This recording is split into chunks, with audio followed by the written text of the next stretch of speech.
Nah, kenapa itu tidak boleh membanggakan anak? Kenapa tidak boleh menjadi dasar bahwa harta yang dia peroleh, sukses yang dia peroleh karena dia, karena kerja keras dia, karena dibantu disekolahkan tinggi oleh ayahnya, orang tuanya ya. Itu tidak boleh. Kenapa? Kalau kita melihat hal tersebut, itu sama seperti dia menuhankan dirinya sendiri. Dia merasa mampu, tidak perlu dibantu oleh Allah. Dia mampu, merasa mampu. Dia kerja keras, yang katanya siang malam dibikin siang pagi sama siang ya pagi siang tidurnya dia sedikit ya.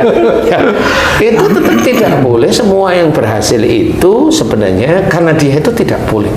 Kalau seorang Islam berani bilang seperti itu, dia sama seperti menuhankan dirinya sendiri. Karena dalam Quran sudah diceritakan bahwa dan apa saja nikmat yang kau terima itu dari Allah. Apapun, nah berhasilnya dia, umpamanya dia dari bangun pagi sudah diproyek atau diurut, dia bangun pagi sekolah SD, dia bangun pagi sekolah SMP lulus, dia bangun pagi sekolah SMA lulus, dia bangun pagi kuliah lulus, dia bangun pagi bekerja, dia bangun pagi mendapatkan istri, dia bangun pagi dia mendapatkan rizki, dia kan dari bangun pagi kemudian dia melakukan aktivitas. Yang harus kita ketahui kenapa dia itu dianggap seperti Tuhan, dan itu tidak boleh, itu syirik yang besar kalau menuhankan diri sendiri. Walaupun itu tidak sadar, iya tetap itu menuhankan diri sendiri. Karena sudah banyak sekali para pendakwah itu, para dai itu menjelaskan. Nah, ini jelaskan agak lebih rinci. Coba kita lihat, dia bangun, yang bangunin siapa? Allah. Dia berjalan, yang ngasih kaki siapa? Allah. Dia belajar, berpikir, yang ngasih otak siapa? Dia lulus, dia bekerja, yang ngasih mata untuk melihat, ngasih telinga untuk mendengar, ngasih mulut untuk bicara dalam diskusi, di dalam rapat, dalam sehari-hari. Kemudian siapa yang ngasih mulut, ngasih telinga, ngasih pikiran, ngasih tangan untuk nulis, tangan untuk main laptop, kaki untuk melangkah terus-menerus? Siapa yang ngasih itu? Allah. Kalau dia berhasil, makanya di situ diceritakan dalam Quran, ma asabaka min hasanatin famin Allah. Dan apa saja nikmat yang kau terima itu dari Allah. Nah, disinilah kita harus pahami, tubuh kita milik Allah. Makanya kalau seseorang meninggal itu kan inna lillahi wa inna ilaihi rajiun. Sesungguhnya kami milik Allah dan akan kembali pada Allah. Semua kita.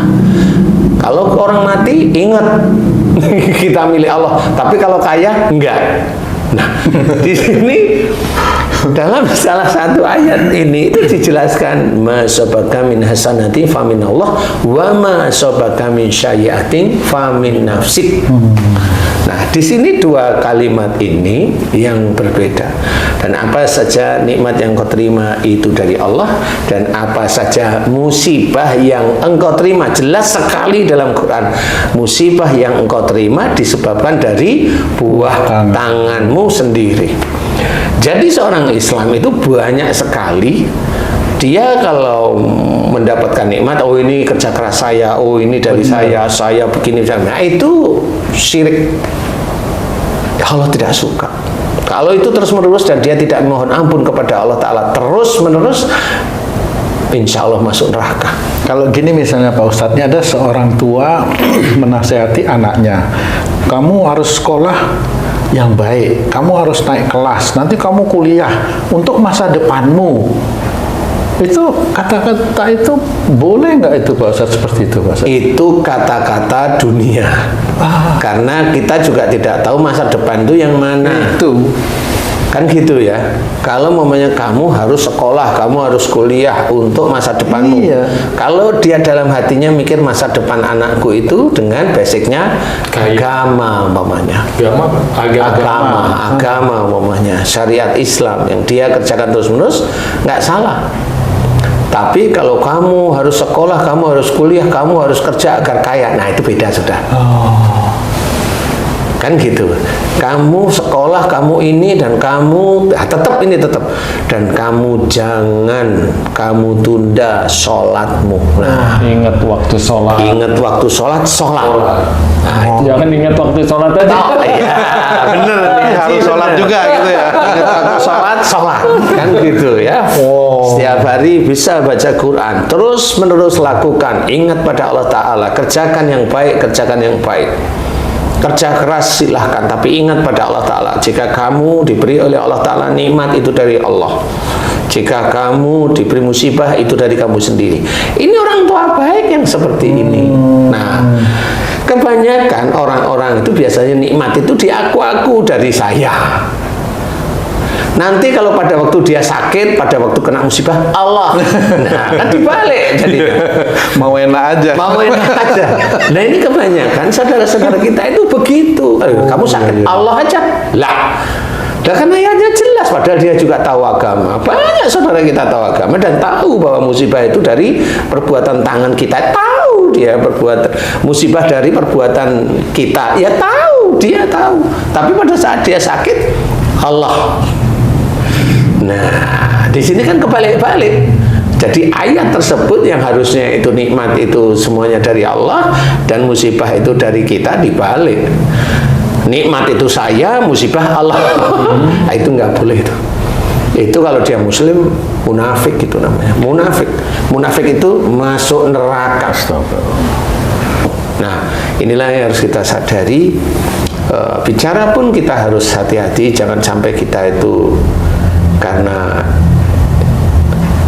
ingin dipuji, ingin dibanggakan oleh orang lain sehingga kita salah di dalam bicara, salah dalam bertindak, dan itu dinilai oleh malaikat atid.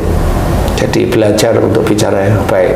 Kayak tadi benar Haji, kalau waktunya sholat Jangan ingat waktu jangan aja. tinggalkan, hanya ingat waktu tok, ya sholat kan gitu ya.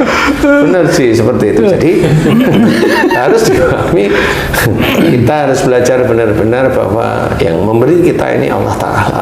Pak Ustadz, kan itu cukup menurut Allah itu tadi Pak Ustadz. Bagaimana, apa yang harus dilakukan seseorang itu agar cukup menurut Allah itu dia juga merasa cukup itu Pak Ustadz?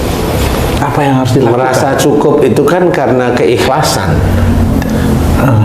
Dia juga harus tahu la haula wala quwata illa billah. Jadi dia harus tahu itu. Harus tahu ilmu agamanya. Nah, iya, dia harus ya, Pak tahu Ustadz. bahwa semua yang terjadi ini sebenarnya atas izin Allah. Betul. Dia cukup. Di sini kelihatan cukup, dia harus berpikir ikhtiarku bagaimana. Ikhtiarnya sudah benar-benar mati-matian, ya sudah, cukupnya memang segitu.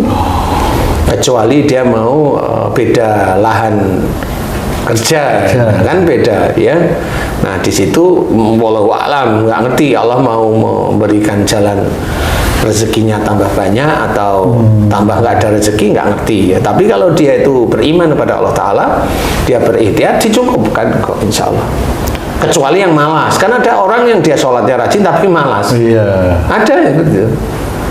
Ya, jadi kita jangan ikut yang seperti itu. Ya, insya Allah sholat rajin, baca Quran rajin, puasa rajin, berbuat baik rajin, mengerjakan pekerjaan sehari-hari rajin. Nah, itu nanti Allah akan mencukupkan. Insya Allah Allah tahu apa yang kita lakukan.